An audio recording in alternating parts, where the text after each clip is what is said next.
Fala pessoal, nesse vídeo de hoje a gente vai falar sobre essas quedas que a gente teve nos últimos dias no mercado de criptomoedas e eu sei que muitos de vocês devem estar se perguntando, será que é um bom momento para comprar ativos digitais? Ou então quem já tem aí criptomoedas pode estar desesperado pensando, cara, será que é hora de eu vender os meus criptoativos e ficar longe desse mercado de uma vez por todas? Nesse vídeo eu quero explicar exatamente, responder essas dúvidas para vocês e passar tanto uma perspectiva de curto prazo, o que eu acho que causou essa queda aí e o que vocês podem esperar para os próximos dias, como também uma perspectiva de longo prazo e o que eu espero para o preço do Bitcoin nos próximos meses e principalmente no próximo ano. Então, se você gosta desse tipo de conteúdo, já deixa o like aí e vem comigo.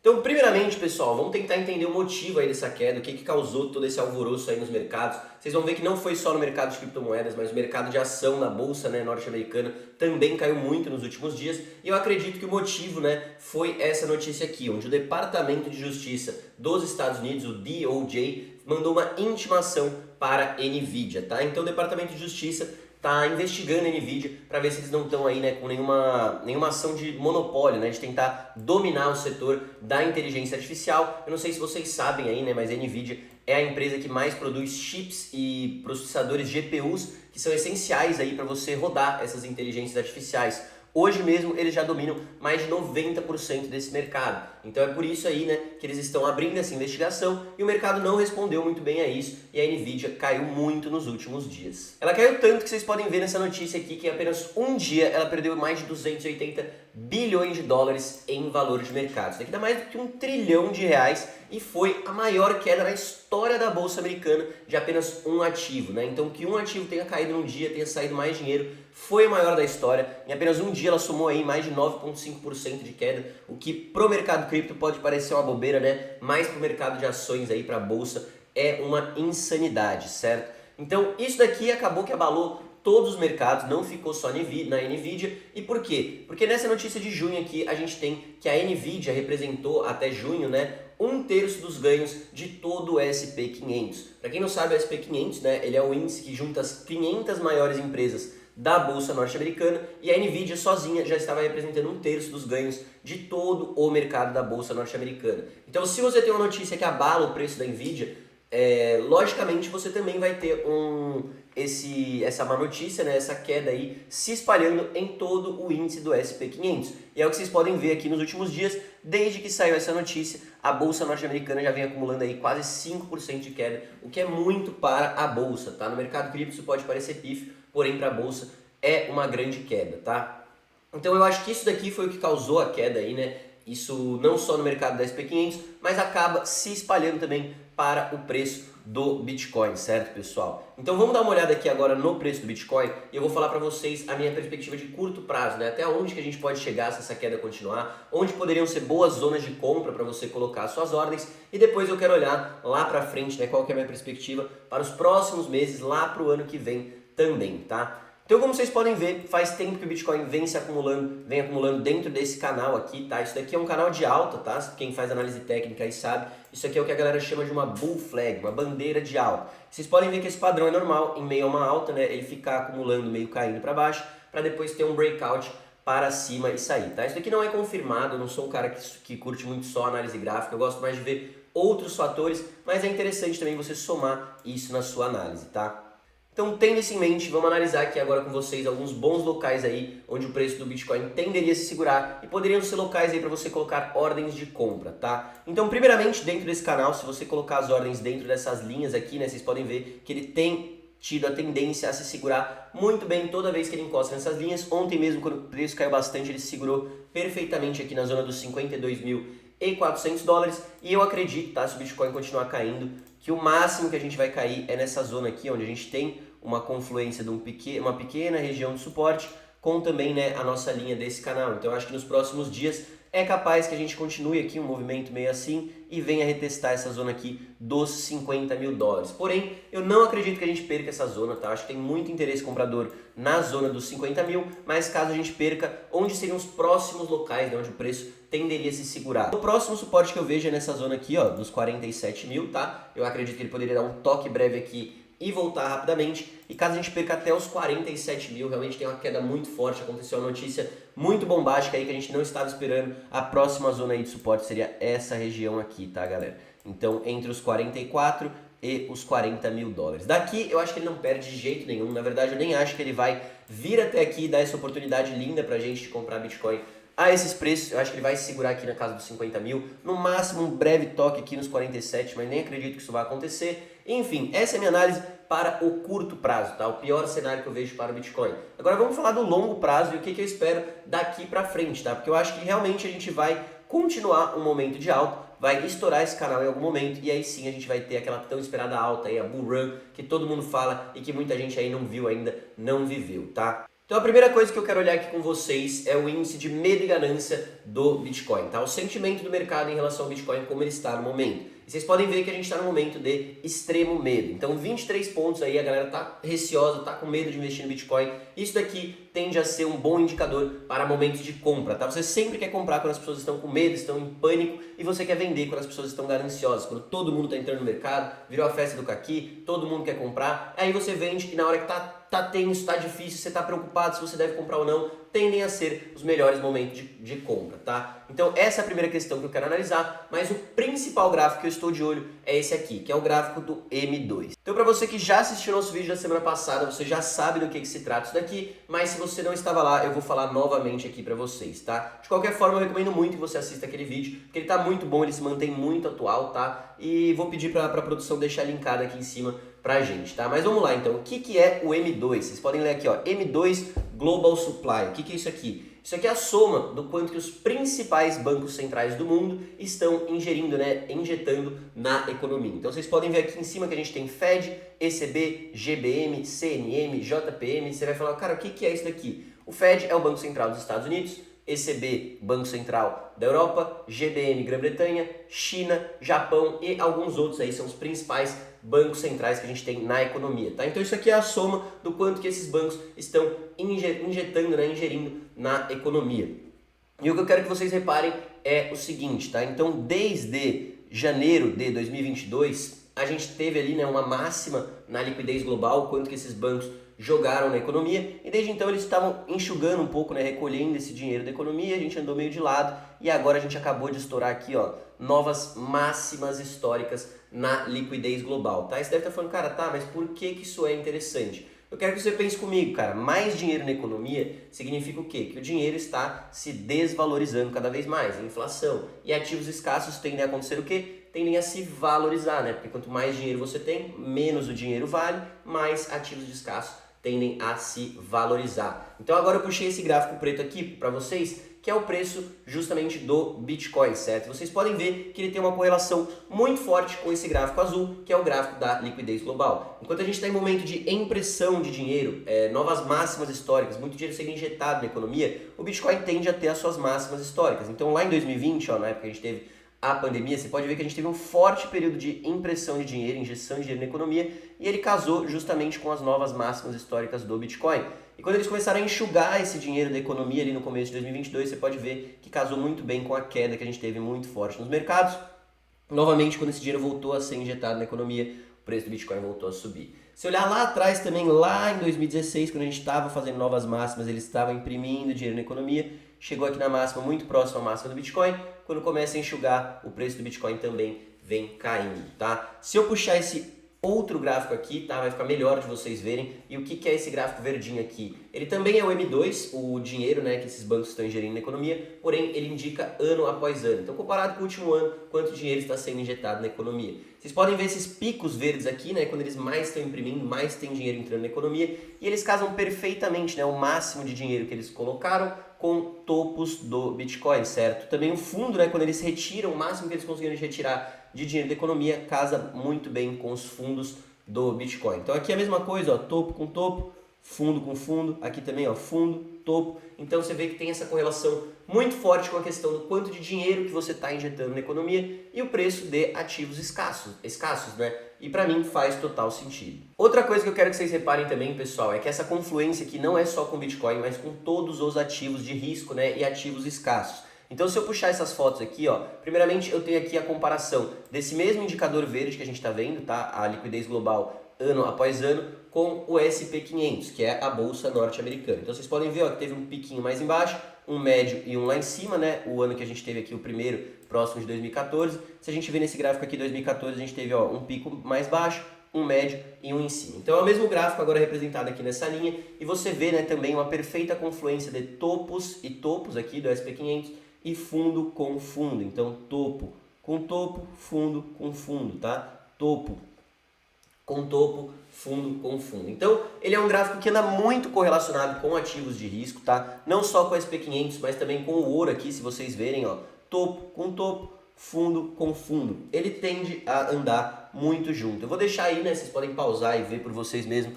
essa correlação, tá? Ele não anda perfeitamente alinhado, mas é um gráfico que é muito correlacionado. A longo prazo, eles sempre tendem a andar juntos, né? Porque faz total sentido. Como a gente discutiu, quanto mais dinheiro, menos o dinheiro vale, logo mais ativos escassos tendem a se valorizar. Então, pessoal, agora que vocês entenderam essa correlação, só nos resta uma pergunta a fazer, certo? Que seria por que essa linha tende a crescer ao longo do tempo, né? O que estimula ela a crescer? Por que a gente está neste momento fazendo novas máximas históricas na liquidez global? E principalmente, será que esse movimento vai continuar daqui para frente? Então vamos entender isso agora. Primeiramente, eu joguei no Google aqui, bem basicão, o que faz o M2 crescer, certo? Se você jogar essa resposta aqui no Google Tradutor, ele vai te falar o seguinte: os bancos centrais também podem aumentar ou diminuir as taxas de juros para influenciar o M2. Então aqui a gente já tem a nossa primeira informação, né, que as taxas de juros, se você aumenta ou diminui, influenciam o M2. São coisas que estão diretamente correlacionadas. Se as taxas de juros forem menores, os empréstimos provavelmente se tornarão mais populares, o que aumentará a oferta de dinheiro. Por outro lado, se as taxas de juros aumentarem, o custo dos empréstimos também aumentará, o que impedirá as pessoas de tomar empréstimos. Ou seja, taxa de juros influencia o M2. Se as taxas de juros forem menores, você muito provavelmente vai aumentar a oferta de dinheiro. Por outro lado, se as taxas de juros forem maiores, você vai reduzir a oferta de dinheiro. Agora então vamos dar um passo mais atrás ainda, né, e entender aí juntos o que é a taxa de juros. Porque acho que muita gente já ouviu falar, mas não sabe exatamente do que se trata, né, essa taxa de juros. Então a taxa de juros nada mais é do que o valor que você paga para pegar dinheiro emprestado. Então aqui ele está falando, ó, é o preço do aluguel do dinheiro por um período de tempo. No momento, a taxa de juros dos Estados Unidos está entre 5,25 e 5,50, certo? Isso aqui é quanto que os bancos estão cobrando para emprestar dinheiros um para os outros. Isso aqui é um nível extremamente alto, tá? A gente não via níveis tão altos de taxa de juros desde a crise de 2008, tá? E isso daqui faz total sentido com o que a gente estava lendo lá atrás, tá? Então, se as taxas de juros aumentarem, o custo dos empréstimos também aumentará. Ou seja, taxa de juros a 5,50 tá caro para você pegar dinheiro emprestado, o que impedirá as pessoas de tomarem empréstimo. Menos pessoas tomam empréstimo, né? A gente tem menos dinheiro circulando na economia. Agora, se eles reduzem essa taxa de juros, se essa taxa de juros cai para 1%, 2%, isso estimula as pessoas a pegarem dinheiro emprestado. Ou seja, você tem mais pessoas pegando dinheiro emprestado para investir, para empreender, para circular, né? Para colocar dinheiro na economia. Eu não sei se vocês sabem, pessoal, mas toda vez que um banco empresta dinheiro, ele está criando dinheiro novo, tá? Então, se jogar aqui no Google e dar uma pesquisada, você vai ver, ó, sempre que um banco concede um empréstimo, cria simultaneamente um depósito na conta bancária do devedor, gerando assim nova moeda. Como que isso funciona? Vamos imaginar que eu depositei lá R$100 dentro do banco, tá? O banco ele não é obrigado a guardar esses meus R$100 num cofre e a hora que eu for lá pegar, ele vai ter de pronto para dar na minha mão, tá? O banco aí, ele é obrigado a guardar aproximadamente 10% desse valor, tá? Vai depender de país para país, de banco para banco, e ele pode pegar esses outros R$90 e emprestar para outra pessoa. Então, a partir do momento que ele emprestou esses 90 para outra pessoa, já se criou dinheiro, tá? Porque eu tinha 100, eu tenho um depósito de 100, na minha conta mostra 100, e a outra pessoa tem agora também na conta dela, né, R$90. Então, 100 já virou 190. E essa outra pessoa, ela vai, deposita em um banco, né, e esse banco empresta aí R$80 para outra pessoa. Então agora aqueles mesmos 100 que eu depositei já são 100 na minha conta, 90 na conta do fulaninho 1 e mais 80 na conta do fulano 2. Então já virou aí R$270. Então dessa forma aí o dinheiro é criado, né? Você tem uma nova emissão de dinheiro na economia.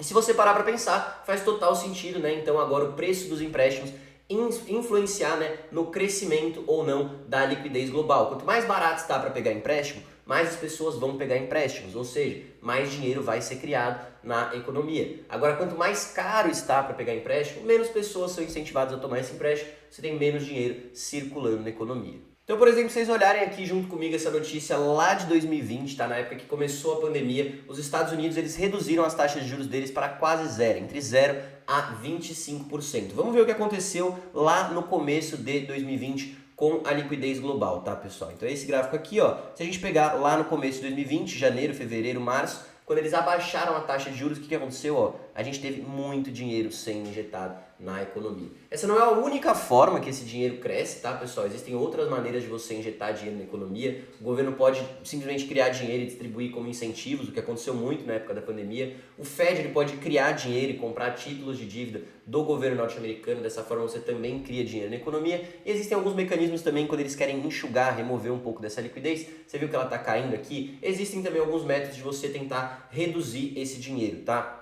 A gente não vai entrar muito profundo nisso daqui também, porque senão a gente vai ficar horas falando sobre como que o dinheiro é criado, mas acho que é um debate muito interessante da gente ter, muito legal que vocês estudem isso, porque uma vez que você entende como o dinheiro funciona, tá? E quando vai ser esses momentos de criação, impressão, emissão de nova moeda e os momentos também de redução dessa moeda, que eles tentam apertar, enxugar a economia, você começa a ver, né, que está muito correlacionado com o preço de ativos escassos e você como investidor, né, precisa saber disso, porque você quer saber quando que esses ativos tendem a se valorizar e quando que eles tendem aí também a perder valor, tá? Outra coisa interessante é que vocês podem ver que normalmente esses ciclos de injeção de dinheiro, eles costumam acontecer a cada 4 em 4 anos. Então a gente teve um lá em 2020, a gente teve outro aqui em 2016, e se vocês olharem para trás, né, naquela outra foto que a gente tinha, você também teve outro ali em 2012, tá, pessoal? Então a gente tem esses ciclos normalmente a cada 4 em 4 anos, e agora, né, se for se repetir, a gente está fazendo novas máximas históricas, a gente está 4 anos depois de 2020, né, 2024, você pode aí somar 1 mais 2 e imaginar o que vai acontecer. Mas então, vamos falar aqui da taxa de juros, né? Vocês viram que ela tem uma correlação direta com o supply de dinheiro na economia, que também tem uma correlação direta com o preço de ativos escassos. E vamos entender agora então o que a gente pode esperar da taxa de juros daqui para frente, né? Porque como eu tinha mostrado para vocês antes, ela está em 5,25 e 5,50, ela está muito alta, tá? Porém, o Jerome Powell, né, que é esse carinha aqui, o presidente do Federal Reserve, então esse cara aí, ele é o cabeça do Banco Central dos Estados Unidos, ele deu um discurso há algum tempo atrás em Jackson Hole, onde, resumindo, né, o que ele falou bastante coisa, mas ele falou que chegou a hora de finalmente cortar a taxa de juros, tá? Então essa taxa está muito alta há muito tempo, eles não estavam mais aumentando, estavam mantendo nessa região, e agora eles vão reduzir aí, né, cortar essa taxa de juros. Outra coisa que é interessante de eu falar para vocês, pessoal, é que quando o Fed decide cortar a taxa de juros, não é que eles vão falar para os bancos, olha, agora você vai reduzir e essa é a nova taxa de juros. Não, eles vão colocar um alvo onde eles querem chegar com essa taxa de juros e aí eles têm algumas formas e estratégias para abaixar a taxa de juros, tá? E essas estratégias elas envolvem o quê? Imprimir dinheiro. A gente falou mais sobre isso no vídeo da semana passada, então eu recomendo que você assista, tá? Mas o Fed ele cria dinheiro aí, né? Injeta mais dinheiro na economia para abaixar a taxa de juros. E aí, né, como eu falei para vocês, a gente está aí, né, com a taxa de juros entre 5,25 e 5,50 e a expectativa é que agora, dia 18 de setembro, na próxima reunião que a gente vai ter da FOMC, né, são os cabeças do Fed, eles se reúnem e falam qual que é o alvo da taxa de juros que eles estão, a expectativa do pessoal é que eles reduzam essa taxa aí, né, para entre 5 e 5,25. Então esse é o primeiro corte em muito tempo. Esse gráfico aqui, para quem não sabe, a gente está no site do CME Group e é justamente a expectativa das pessoas, né, para a taxa de juros. Então, quando o Fed fizer essas reuniões, qual que vai ser o alvo da taxa de juros deles? Então, 70% acho que a gente vai ter um corte, tá? Então, 0,25%. E 30% acho que a gente vai ter dois cortes, com um alvo de 4,75% a 5%.